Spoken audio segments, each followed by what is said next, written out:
Hey, ¿qué onda, gente? Vamos a hacer un videito rápido hablando de lo que pasó con el Real Madrid que despidió a Xabi Alonso. Así que vamos a empezar hablando de eso. Yo quiero hablar de 5 temas o tocar 5 puntos. El primero, quiero empezar hablando de Xabi Alonso, porque para mí Xabi Alonso siempre fue uno de estos jugadores que se miraba que iba a ser como que iba a llegar a ser DT. Era de estos perfiles que son mediocampistas, que juegan muy bien y que controlan el juego en el campo, y que como entienden muy bien el juego desde adentro del campo, son muy buenos para ver el juego desde afuera del campo. Tuvo muy buenos entrenadores también, tuvo a Pep Guardiola, tuvo a Ancelotti, tuvo con Del Bosque en España, tuvo a Mourinho. Tuvo grandes entrenadores para los cuales aprender muchas cosas. Y aparte de eso, como entrenador le fue muy bien en el Leverkusen. Tuvo la temporada con mayor número de invictos en toda la historia. Tuvo una muy buena Champions. Ganó una Bundesliga que era muy difícil ganarle como tal al Bayern. Y ellos la ganaron muy bien.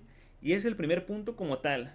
Un muy buen futbolista que se convirtió en muy buen entrenador. Punto número 2, quiero hablar del Real Madrid. Y es que tristemente Xabi Alonso no llega al mejor Real Madrid de todos. Real Madrid siempre te pide que ganes, pero no es el mejor Real Madrid que se ha tenido en los últimos tiempos. Y esto es que si lo miras línea por línea y lo comparas con otros equipos como el PSG, como el Arsenal, como el Inter, tal vez línea por línea no tienen a los mejores jugadores del mundo como siempre los tenían. Pero lo que pasa es que en el Real Madrid siempre se quiere ganar. No importa que sea un equipo mid, ahí normalón, ellos siempre van a querer ganar porque está en el ADN madridista y es lo que te van a exigir, y está bien porque siempre te van a exigir que ganes. El punto número 3 que quiero tocar son los problemas que se tienen en el Real Madrid, porque hay varios problemas que se tienen. El problema número 1 es que si estás esperando ver un Real Madrid que jugara como el Leverkusen, no se iba a ver, porque no tiene las mismas características. Si tú mirabas cómo jugaba el Leverkusen, su mayor ataque eran los laterales, que eran Grimaldo y Frimpong. En el Real Madrid tienen a Alfonso Carrera, que lo compraron para esta temporada, que su mayor virtud es la defensa. Defiende muy bien, pero en cuanto a ataque no te ataca nada. Y del otro lado tienen a Trent Alexander-Arnold, que en teoría sí puede ser un jugador así como Frimpong, un jugador que te ataca mucho, pero realmente nunca mostró esa versión en el Real Madrid y ahorita está lesionado. Y al quien habilitan es a Valverde en esa posición, y realmente es un jugador que no siente esa posición, que si lo pones a defender pues te defiende, si lo pones a atacar como que sí te ataca, pero realmente no lo hace como le haría un lateral, como por ejemplo Frimpong lo hizo en ese momento. Otro es que son estilos totalmente diferentes y no se podía jugar uno como el otro, como tal iban a ser muy difícil que fueran compatibles.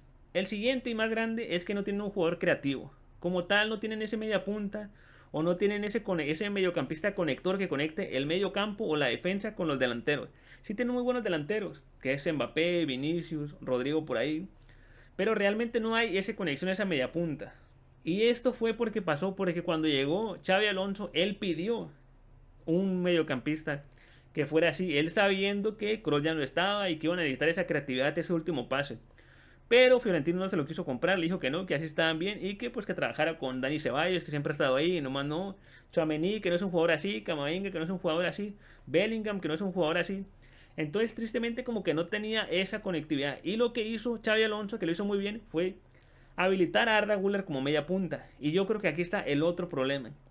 Cuando Arda Güler jugaba como media punta, se miraba toda esa conexión y Arda Güler se aventó como 9-10 asistencias muy bien y estaba jugando muy bien. Y esto se hizo porque Bellingham estaba lesionado. Y cuando Bellingham estaba lesionado, Arda Güler era el medio punta, era el que conectaba todo ese juego, era por el que si había un balón de peligro tenía que pasar por los pies de Arda Güler. Pero cuando volvió Bellingham, a fuerzas quisieron poner a Bellingham de media punta, porque la temporada pasada lo habitaron de media punta y jugó muy bien como media punta.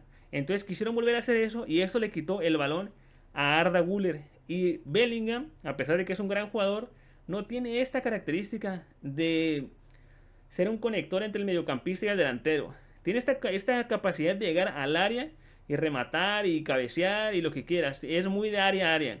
O al menos así era. Ahorita ya cuando lo hicieron media punta, ya era solo de un solo área.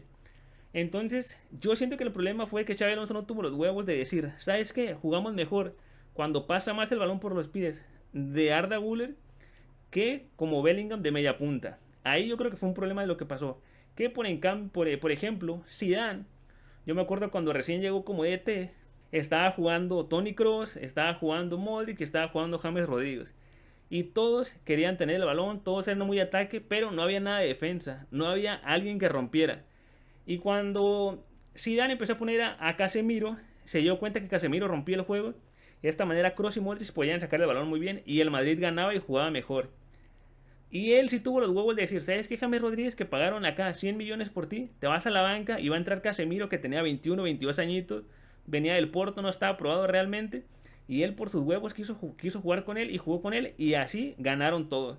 Pero Xavi Alonso creo que no tuvo los huevos de decir, ¿sabes qué, Bellingham? Tú no vas a ser tan protagonista, vas a jugar de 5 con un doble pivote y vamos a poner a Arda Güler que sea el creativo y que pase la bola por él. Pero no tuvo los huevos de hacerlo, no sé por qué. Y yo siento que ese era otro problema que tenía. Y ya después de que no le funcionó ese estilo de juego, pues trató de cambiar el estilo de juego, jugar con dos puntas, jugar a balones largos, a pelotazos, ya que no tenía ese mediocampista conector, trató de hacer como que jugaran al espacio con la velocidad de Mbappé, de Vinicius, de Rodrigo, que fue en lo que se murió y en lo que se estaba quedando. El cuarto punto es que parece como si ya lo querían correr, porque no jugaban mal. Ellos empezaron tratando de implementar un sistema. Cuando digo ellos me refiero a Xavi Alonso y su equipo. Trataron de implementar un sistema para que jugaran de esa manera. Cuando vieron que no funcionó, trataron de cambiar el sistema, que fue cuando trataron de jugar con dos puntas y jugar al pelotazo, a balones largos, más a la contragolpe y no tener tanto el balón. Y la verdad es que no estaban perdiendo, no estaban ganando, no estaban jugando bien, pero no era como que fueran un mal equipo. Si esto le agregas que a ese proceso de cambio se empezó a hacer cuando Mbappé se lesionó, pues es tantito peor para ellos, ¿sabes? Porque ellos tenían ese estilo de juego pensado en Vinicius y Mbappé, ¿sabes? Dos velocistas que lo pusieron a correr y que le mandaran todas esas pelotas ya que no tenían un jugador conector que pudiera hacer esa clase de jugadas. Y lo despiden después de perder la Supercopa ante el Barcelona, que a mí me parece que es como una excusa fácil para poder deshacerse de Xavi Alonso. Porque era un rival difícil, en un proyecto mucho más desarrollado que el de Xavi Alonso. Xavi Alonso tenía 4 meses trabajando, Hansi Flick tenía casi 2 años trabajando con el Barcelona. Entonces era un resultado de esperarse que el Barcelona pudiera ganarle al Real Madrid. No es como que si perdían contra el Barcelona iba a ser una gran catástrofe. No, son cosas que ha pasado. A nadie le gusta perder contra el Barcelona, pero eran cosas que se podían pasar. Mal hubiera sido que perdiera contra el Atlético de Madrid en la semifinal. Ahí tal vez hubiera dicho, ¿sabes qué? Contra el Atlético de Madrid no puedes perder.